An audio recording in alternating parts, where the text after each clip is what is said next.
AntiContentProject.com.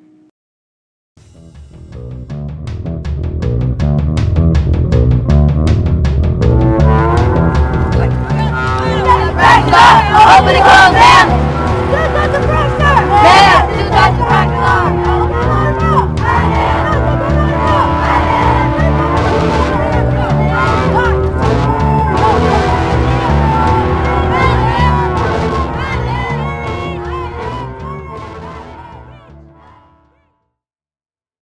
The quicker things de-escalate. So yeah. Did you have road guards? yeah, we had road guards. I had to do that once, I think. I was a road guard all through basic training and tech school. So for 8 months, I was a road guard. Yeah. I got so sick of the speed bumps out. You're just like, oh my gosh. when I finally went to, because for you guys, you guys go to basic training and then you guys go straight to your tech school. Yes. Okay, yeah. For the Coast Guard, it was a little different. Like when I first got in, it was like you go to boot camp, then they'll send you out to like your deploy or a station or a sector or a, cutter or a small boat. Yeah, I think I said that. But they'll send you out to your units, and then they'll give you like some time they want you to get like used to the Coast Guard, which was really cool. But then I got like at the middle of it lock-in, so it was like everything slowed down. So I sat on like the Intel specialist list for like 4 years. Yeah, that's insane. So I was like a non-rate for. That's a long time to be in kind of limbo. Yeah, like I had to wait. I got my first, so I went through basic and tech school, which was a total of 8 months for me, which 6 months for tech school is pretty long for the Air Force. But we did like a full 2 years worth of college in those 6 months. Oh, wow. And so I went straight to Korea, which was unusual. It's very rare for them to send A1C Intel analysts straight to Korea. But our whole tech school is based around a Korean peninsula situation. So, like, all that information's fresh in my head. Yeah. But I got there, and my security clearance that I needed for my job wasn't finished yet. And so I was stuck in another job for, like, 6 months of my tour, which actually turned out to be really cool, and I loved it, and I wish I could have just stayed there. But it was an interesting experience of that waiting period of just being like, okay. And it was kind of when North Korea first started doing missile testing, where they were like, oh, let's blow up something that looks like it could have maybe been a nuke, but nobody really knows. Yeah. And like, I didn't have my clearance or anything yet, so I'm just like, okay, I don't know what's going on. It's like, oh boy.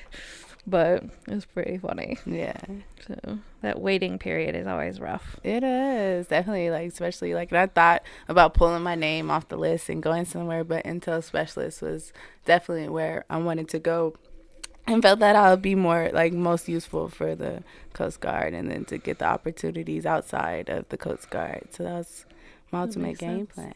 Yeah. So, but yeah, I got to experience it. I was in the office working with some of the intel for, prior getting that on-the-job training. So I did that for a while, created some good projects, and then went to intelligence school in Yorktown. That was really, really fun. It was sad. Cool. Like, it was sad because I had to be away from my kids, but yeah. Where is Yorktown? Yorktown, Virginia. Okay. Oh, yes, I don't know. I know. Yeah, I assume that people just, like, I don't know. Like, I guess that's that. I mean, I was in San Angelo, Texas. So. Yeah. I wouldn't have known if you said San Angelo. I would have been like, oh, okay. Like, and I would have thought about it later. Like, I would have probably sat here and thought about it, like, well, where is it? And then I would have probably just finally came out and said, oh, like 10, 20 minutes later. But, like, where is it? You're on time quicker so you don't forget.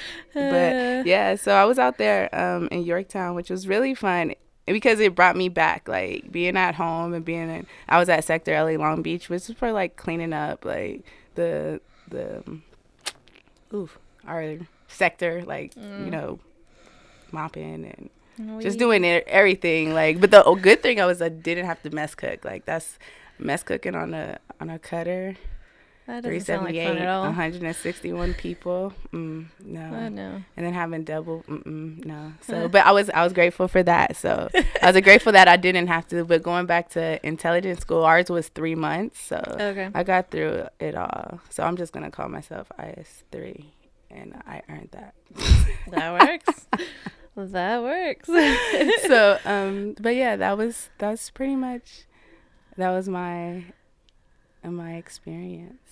And not all of it, but for what I got for right now. That's awesome. Well, welcome to She Served Too. Yes. Hello, everybody. I'm Genevieve. I'm Jalissa. And we are embarking on a new project. A new project. You want to tell us about it? Yes. So She Served Too is what we're co-creating together, and with all of you as well. We hope to get your participation and your voice. This is She Served Too is a space where we can talk about our military experiences and, you know, our service, and also like where you can go and get support. Now we're both veterans, and we have been mingling with the VA. How long have you been? About 4 years now. 4 years. I've been dealing with the VA for 2 years, so we're still in the beginning stages, but we want to create a atmosphere and a space where everybody's able to, you know, come and get information or discuss certain things or different things, just to give from our perspective, and hopefully we can help you guys out and grow together and find out the answers. Yes.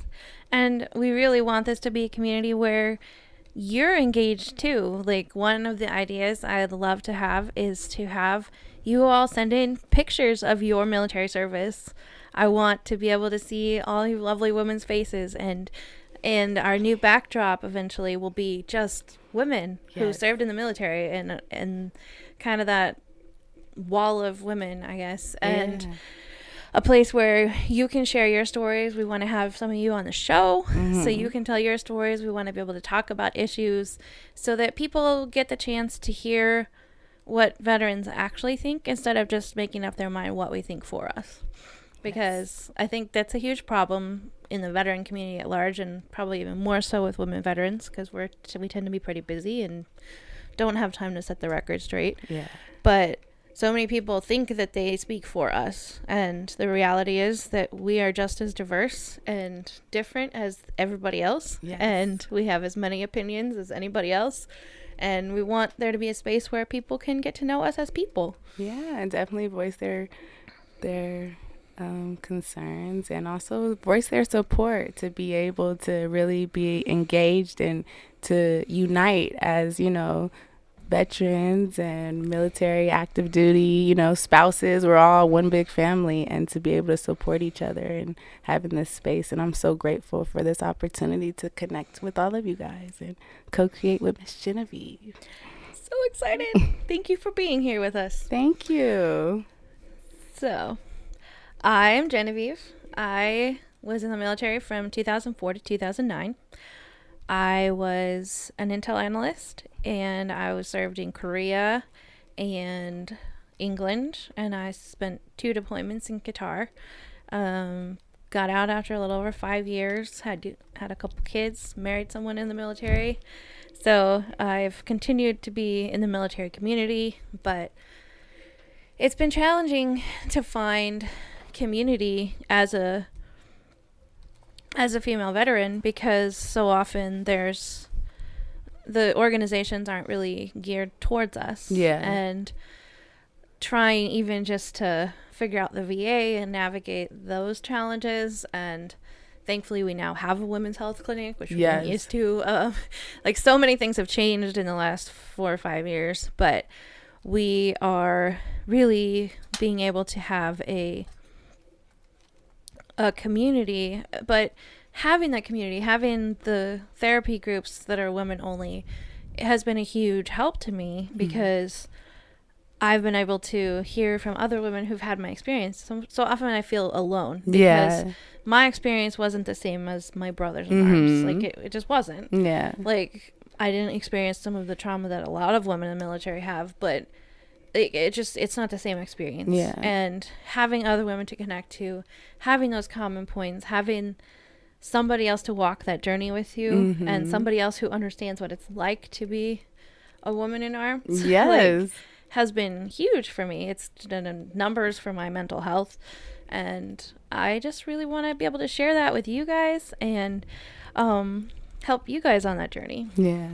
How about you, Julie? Yeah, I think the same goes for me. Like, me and Genevieve, we met in one of the group counseling ending self-stigma class, and it really has been beneficial for me. Like, I really struggled the first, I knew I was going to go through a transition getting out the military. I'm sorry, guys. My branch of service, I was in the United States Coast Guard. I was in from 2009 to 2015. I did most of my service as a E3, a non-rate, or a seaman, but I'm going to call that /IS3 Burton. That's what we're going to call that. So the different countries I've been, I was on Coast Guard Cutter Midget, so I was on a cutter, a 378 out of Seattle, Washington, and we went to like Panama, Gulf, like Costa Rica. We did a lot of like, what's the word I'm looking for? Moving around. Yeah, definitely, like moving around. Yeah, that's what we're gonna call that right now, because I can't get my words together. But yeah, I did that for a while. I've been out the Coast Guard now for 2 years. Going on 2 years, but it's been quite a transition. But being able to go to the VA and having those support groups, and my first class was anger management, and everybody, like, especially my family, are like, what this is a touchy subject. So I'm hoping to connect with you guys and see what some of your anger techniques are, and just, I don't know, just get a lot of support and guidance. And I'm also a mom of 2 and married. My husband, he was a civilian, or he is a civilian, so we went through that, and we've been married 8 years, so we went through the whole military thing together, and living that veteran life post-military. So, and that's what I have. That's awesome. It's definitely different being in the veteran versus being in the military. Has that been your experience too? I would say so. Like, I feel like I really do. Like, I think the best thing, honestly, about being a veteran is being able to talk to so many different people and from so many different walks of life and branches of service, and just being able to talk and converse and to see different perspectives. Like, I think that's the multi-generational as well. Like, I'm really, like, grateful when I walk through there and just see all the different humans just congregating and trying to seek help.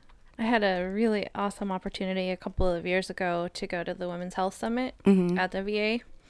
And I was sitting next to a woman who served in Vietnam and another woman who served in the Korean War.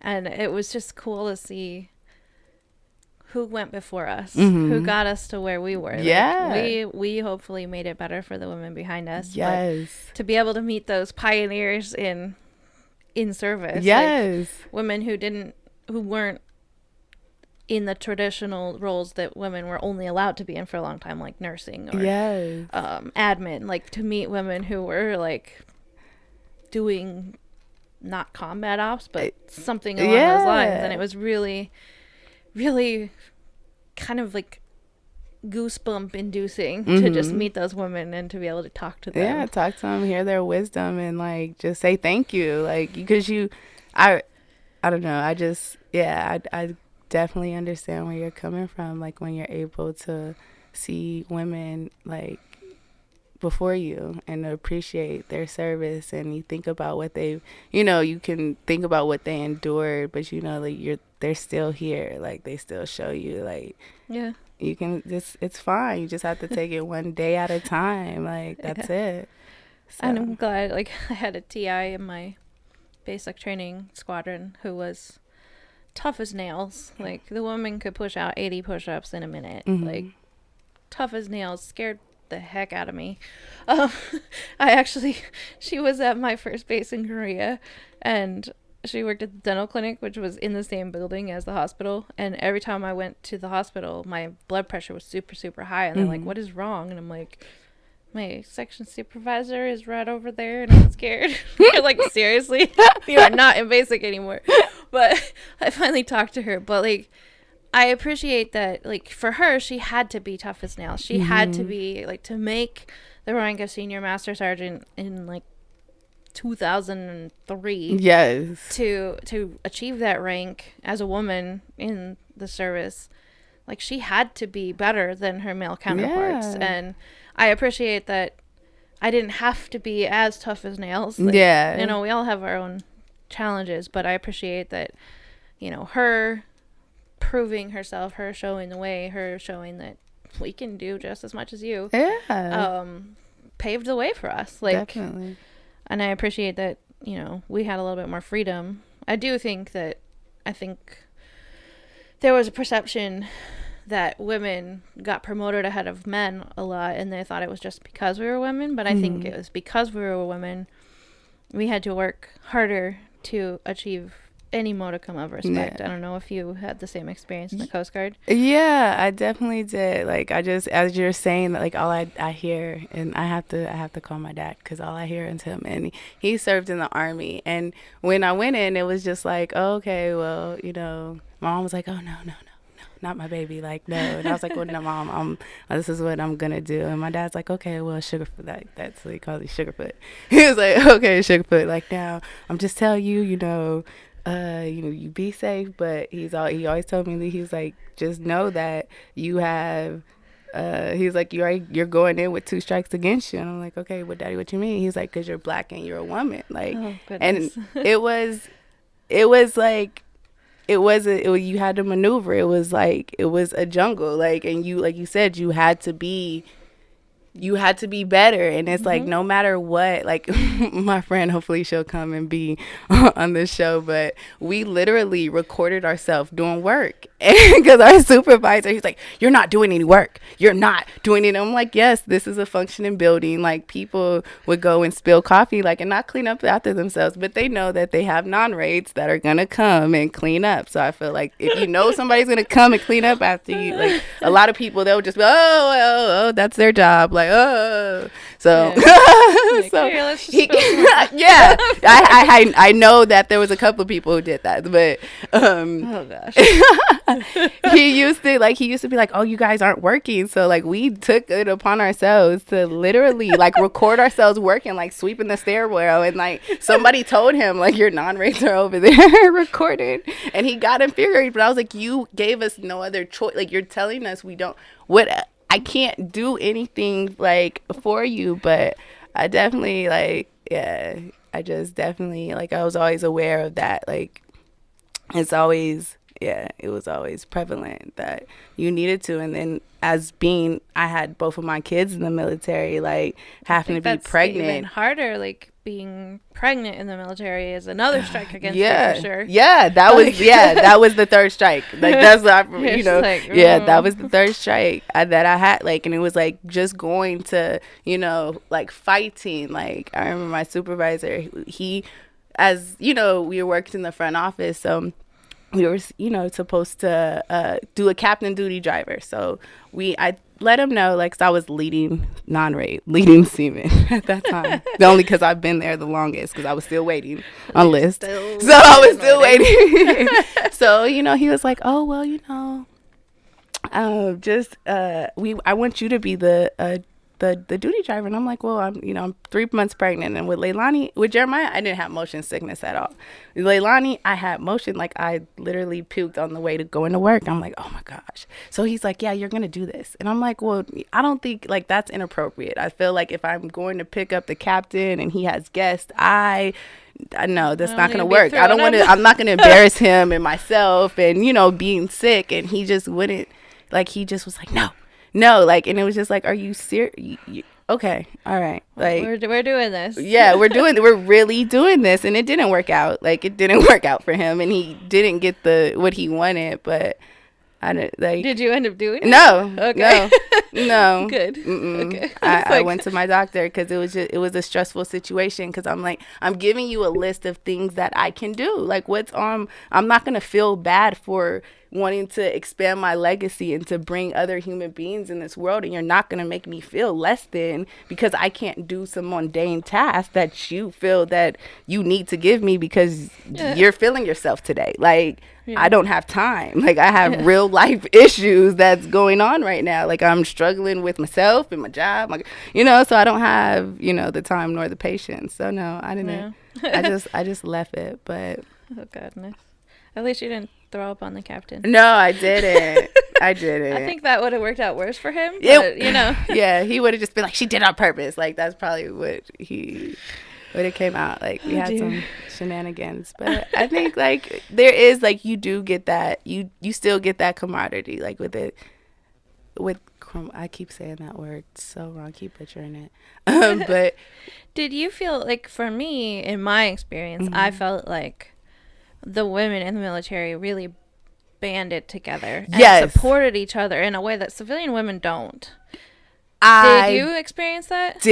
I had some amazing women, like women ready to take you under their wing, women ready to help you excel, women ready to like be like, no, you need to do this thing because if you don't, like, that's bad on all of us. I definitely had. That's. I think I concur with you. Like, I have multiple female women mentors in the Coast Guard, and that really looked out for me and looked out for my mental health, and like literally showed me the way. Like, I had, coming in, I felt like it was like in boot camp, it was like, shipmates, we're all together, we're banding together, like, this is your organization. And then when you got out to the fleet, it was like you were on your own, like, and being able to have, like, somebody to explain you the rules and the regs. It wasn't until 2 years like a year and a half in until I got to Sector LA Long Beach. I had she was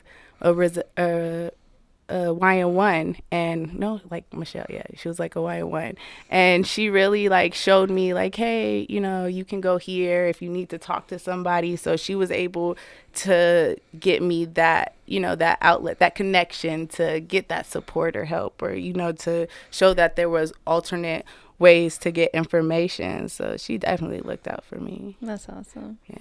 Yeah. No, I just felt like there was a sisterhood, and leaving that was hard. Yeah. Because going from that into the military spouse community was a shock. Yeah. Because I've discovered that a lot of women, like military spouses, are very reticent to trust military women. Mm-hmm. Like, there's because of something that happened with their spouse. Or something they're afraid will happen. It's like they look at you like you're the reason my husband cheated. And no, I'm not. I never cheated with your husband. I never cheated with anybody. Like, that's not me. Like, and so stop trying to mix me in with it. And so, like, almost having to hide the fact that I was a veteran from the women I was trying to associate with, like, was really hard. But I completely understand. Like, it wasn't until I didn't move into base housing until we moved to Alameda, and that, like, I stayed away. Like, I'm always the person, like, I just want to live on the economy. Like, I just, I need to have that. I don't want space. But they're always, like, in our apartment building, there was always Coast Guard. Like, I had the one guy, he was right across the way, but we worked in, different departments. But being on base, like, I'll never forget, like, my chief, he was like, hey, Burton, come out, they're having a spousal thing, and you and your husband, like, he was really, that was like one of the only chiefs that ever like reached out and said, hey, like, come on, come on over, see, meet some people. And I went over there and I was standing next to him. He's like, hey, this is my wife, and hey, this is so-and-so. Like, they're like, oh, your husband's in the Coast Guard? And I was like, oh no, I'm in the Coast Guard. And like, literally the conversation ended. Yeah. And like, that just, like, shuts down. That it was it. And I was just like, oh, okay, Jeremiah, like, let's go. Like, oh boy. Like, and that made the room go cold real fast. Oh dear. And it's so hard because it's like, I just want to have friends too. Yeah. Like, and then like you go to the VFW if you've ever been to. No, VFW. I still haven't. I'm gonna go check it out. And I went because I was like, okay, I need community. I need to talk to somebody at the VFW. I'm like, I'm gonna join the VFW because like when I was in Korea, they're like, because Korea is still technically in active war, they're just in a state of armistice. Like, you are a veteran of foreign wars in Korea. And then I did 2 deployments, so I still would have been. But I was like, okay, I'm gonna join the VFW because that's what everybody says to do. So I go in and I'm like, okay, when is the veterans meeting? And she's like, oh, you mean the men's meeting? It's like, no, the veterans meeting. Yeah, the men's meeting. No, the veterans meeting. You sure you're not looking for the ladies auxiliary? You're just like, no, the veterans meeting. And so like, you have like the older generation who, if they accept the fact that women can be in the military, kind of like take you under their wing and it's okay because they're like old enough to be your grandpa. But like the younger generation, like they're scared to death that their wife's gonna be mad because they're hanging out with another woman, and it's like, I'm not trying to do anything. I just want to talk about my own experience. I don't understand why I can't have that same community that everybody else has. Yeah. And so I guess that's why you're I want to creating do this. it. Exactly. There we go. We want you to have a voice. We want you to have a place to hang out.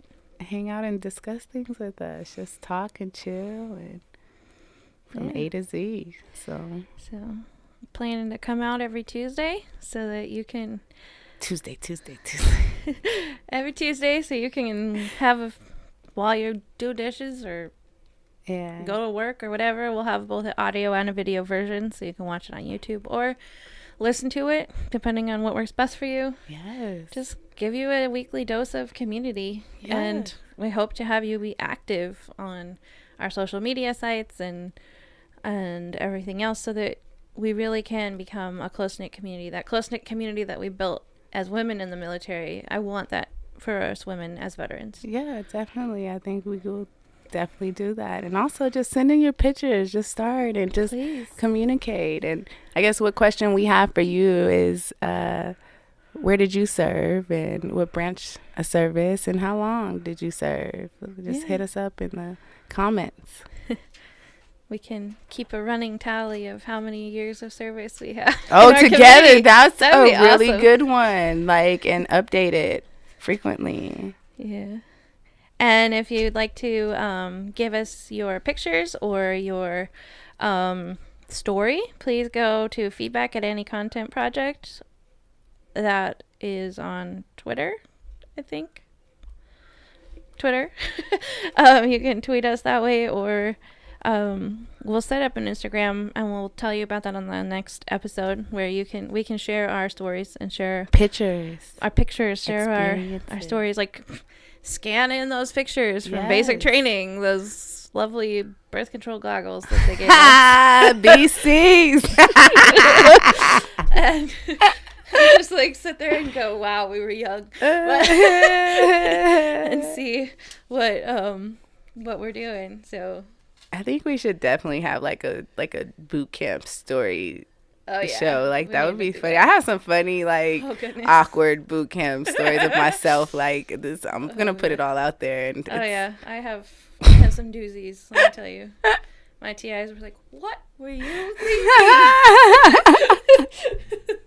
And not for reasons you might think. We have stories. Yeah, I'm excited, you guys. I'm so excited to see you and communicate and converse. Thank you so much. And feedback at AntiContentProject.com or feedback at AntiContentProject at gmail.com, and then Twitter at AntiContentProject. And our website, where you can get all of our episodes, is AntiContentProject.com. And we look forward to getting to know you better. Thanks.